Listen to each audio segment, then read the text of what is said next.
I think in terms of Southeast Asia or ASEAN, the requirement for finance staff is fierce as ever. I think it's a place where there's a good demand. I think in terms of Malaysia in particular, it's very exciting at the moment. The reason being is there's a lot of transformation in global and local businesses, and what that means for Malaysia is a lot of the processes and procedures are being outsourced over to Malaysia, either in the shape of a local service centre, regional service centre, or of course a global service centre as well. Look, this kind of trend is not particularly new to Malaysia. We've got a very successful shared service centre where many service centres in finance are housed. But what's more exciting recently is that these centres are starting to go up the value chain, and they're starting to see more complex processes brought over here. And of course that will give great opportunity for all of the finance people in Malaysia, which I'm very excited about. I think one of the key drivers for Malaysia is that actually the talent is here, and I think that businesses are understanding that. Malaysia's done a good job of producing finance professionals, and I think that that will continue. Obviously, cost is a big factor when businesses decide where they're going to put their finance staff and where they're going to put those processes. Malaysia does do very well, but also Malaysia is something that's got good language skills. People are very agile.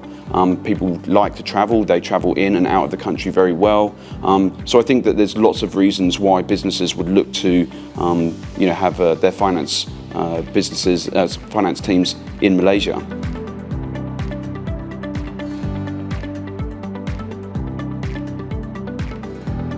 I think sort of digitalisation and different technologies will always have a factor in all industries and all job kinds. I think that we've always been having to adjust to different technologies, and that's not about the change. I think the difference here is the rate of change. It's very difficult to get transformation right, mainly because you set about the program, you come up with your plan, and before you've managed to deliver on it, something new's come along. And I think that that's one of the challenges that businesses often struggle with. And I think that the businesses that are agile, the ones that can pivot quickly, are the ones that will be able to adjust to this well. And I think, look, finance teams are probably at the forefront of all of that.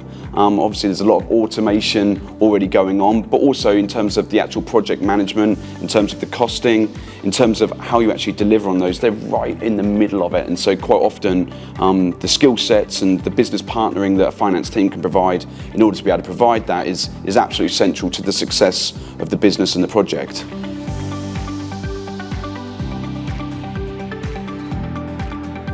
Very people-centric. That's what it's all about so much. I mean, look, our industry is one of those industries that technology always threatens, but it also helps as well.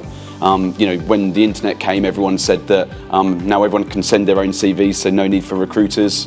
And then, of course, job boards came, and everyone said, right, everyone's going to be able to use a job board now, so no need for recruiters. And then, of course, LinkedIn comes, and now everyone's going to be able to socialise with each other, no need for recruiters. And, of course, round the corner, we've got AI, and of course everyone will say it's going to change, but the reality is this: it's still very people-centric. The data is really important, and how we get that data is really, really important. But the ability to be able to offer a candidate the job that they need in terms of their personal values, in terms of their life requirements, in terms of their hopes, their dreams, their ambitions, and to be able to work around that and match that to businesses. That's a very people-centric thing. I think it's almost the last thing that you could replace by technology. But look, these technologies are great. They make things a lot easier for us as well. We have to always make sure we know how to use them, but I can't see them being anything but a help for us anytime in the future.